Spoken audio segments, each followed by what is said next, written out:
What's the one thing that blows your mind every time you think about it? The ocean can be as deep as commercial jet cruising altitudes. Imagining all that water above my head. That I have probably driven past a few houses with kidnapped people being trapped inside. I am the main part of my dog's life. You are probably all your dog cares about. That and biscuits. And licking his hole. That for any given one of us, there are quite probably hundreds of thousands of people in the world who would find us attractive and or fall in love with us, and probably millions who we could be close friends with under the right circumstances, and yet so many of us are so lonely. How many chances I must have missed in my life.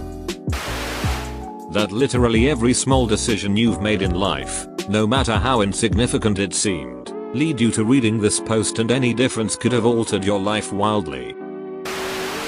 That if you take all of the other planets in our solar system, including Pluto, and place them next to each other, they will all fit in the space between the Earth and the Moon.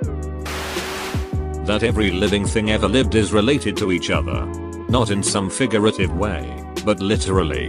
You and I are related. We're both related to George Washington and Buddha, all of us to the giant redwoods in California, and to your dog, and to the last Tyrannosaurus Rex that died of the meteor strike. We're all related to the trilobites, to common cold virus, and we all go back all the way to that first living thing. This just simply blows my mind. My life experiences are really only significant to me. Other people may listen to me share, but at the core, everyone is focused on their own experiences, making you feel so insignificant in the sea of other insignificant people. That it's impossible for me to imagine a new color. Why isn't there nothing? Why does anything exist at all? During the night, your intervertebral discs relax and expand. That is why you are 1% taller in the morning than in the evening. Death. It's just bizarre. The fact that we don't know for sure what happens after our consciousness leaves the body terrifies me. Another thing that blows my mind is that the space is so large that there is a possibility that there is an exact copy of Earth somewhere out there. I do not fear death. I had been dead for billions and billions of years before I was born, and had not suffered the slightest inconvenience from it. Mark Twain. Asking, "What's your name?" is essentially asking, "What noise do I make to get your specific attention?" The universe either goes on forever or there is a border to it. Both of those things are difficult to conceptualize. As is with most major beliefs, we either cease to exist at some point, or we live for eternity in an afterlife. Both of those things are hard to imagine. The size of the galaxy and universe. I can't even begin to comprehend it. The oldest living person has witnessed the deaths of billions of people. The fact that the stars, planets, celestial bodies we see from Earth could be long gone based on the increasingly large amount of time it takes for light to travel from them to us. The sheer space which constitutes space blows my mind. I read that all the planets easily fit in the space between just the Earth and the Moon. Jupiter is so huge that it counteracts the gravity of the Sun to rearrange the planets themselves, and it is just tiny compared to the space between just the Earth and its moon.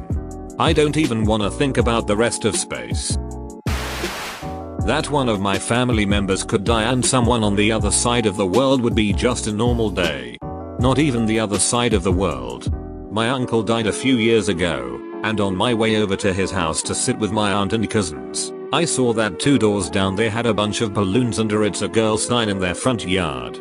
Thinking about it now, the people living in the house in between probably had a basically normal day that day. The butterfly effect. About 6 years ago at about 3 AM in a side alley in Auckland, New Zealand, I was mugged for everything I had on me. The police came, took me back to the station and did the whole crime report process. After it was all done, I declined the offer of a ride home, and got my friend to pick me up instead. On the way home, we got a flat tire and had to pull over and knock on someone's door asking for help since we had no tools to change our flat. A woman opened the door, and got her brother to help us out. Talked to her etc and grabbed her number. 6 years later we have a 7-month-old daughter and I couldn't be happier. That one day this human being, me, would leave this world. They'll put me in a box and burn me until there's nothing but ashes. Everything I've known, everything I've seen, everything that goes on in my head, will be gone and it will never come back. That I was born, the chances of that happening are so small. It's incredible the level of coincidence that you ended up as you. Imagine all the times one of your ancestors, human or even earlier, that came close to dying or just mating with someone else. Being born is akin to winning a 1,000-numbered lottery jackpot. That everyone has their own life and I'm a side character. As my kids are getting older and more developed as people, it blows my mind to think about how they are the heroes of their own stories and I'm just a supporting character. I can feel my own irrelevancy as I age. There's a lot more ants than humans. A lot more. Random times while I'm driving, I'll think about the other 30 people around me all going about 70 miles per hour on the highway, staying in the lanes and still being 4-6 feet away from touching other cars. How is it possible we can manually operate machines going at speeds incomprehensible 100 years ago without killing everyone around us? I am a conscious human being who is able to think. My mind blows my mind. How much of our childhood we don't remember. Especially the very early years. Every single time I look up into the night sky I'm breathless. I hope I never lose that feeling. During the night, your intervertebral discs relax and expand. That is why you are 1% taller in the morning than in the evening. How little we think of others when we're living our own lives. Sometimes I just daydream I'm sitting here having a coffee, but thousands of miles away someone's detailing their car, someone else is about to get fired, someone's getting boned, someone else is unknowingly in the process of changing the world. Just boggles me sometimes to know that there's literally so much happening around the world in any given moment, but we just carry on living like the rest of the world doesn't exist. On my kitchen bench are 2 cylinders of salt and pepper just casually sitting there. What used to be magic is now an afterthought. Wars have been fought and empires have risen and fallen over these 2 miraculous products. And now we're so rich we take them for granted and waste them with reckless abandon. This is stuff that men risked sailing into the great unknown on the off chance that they could find a better way to get it and make money from it. Isn't that just capitalism at its purest dart? Roman soldiers were paid in it. My family, friends and I all throw them all over our food to enhance it or to disguise my terrible cooking. The modern economics, logistics and infrastructure involved to enable us to do that, that's just mind-blowing. I've posted this before, but it blows my mind how much collective work is put into every single thing around us. Pick up a book. The author was not the only one responsible for it being in your hand. So was the owner of the publishing company, the factory worker making sure it was printing correctly and many others. Look at a building. From the mind of the architect that designed it, the contractor in charge of building it, the construction worker who put his sweat and hard work into those walls. An apple you might have for a snack goes through many people like the farmer. To the distributor, to the grocer that stocked it on the shelf. Pretty much everything around us had so many people working on it, many that you don't even consider. That's pretty amazing to me.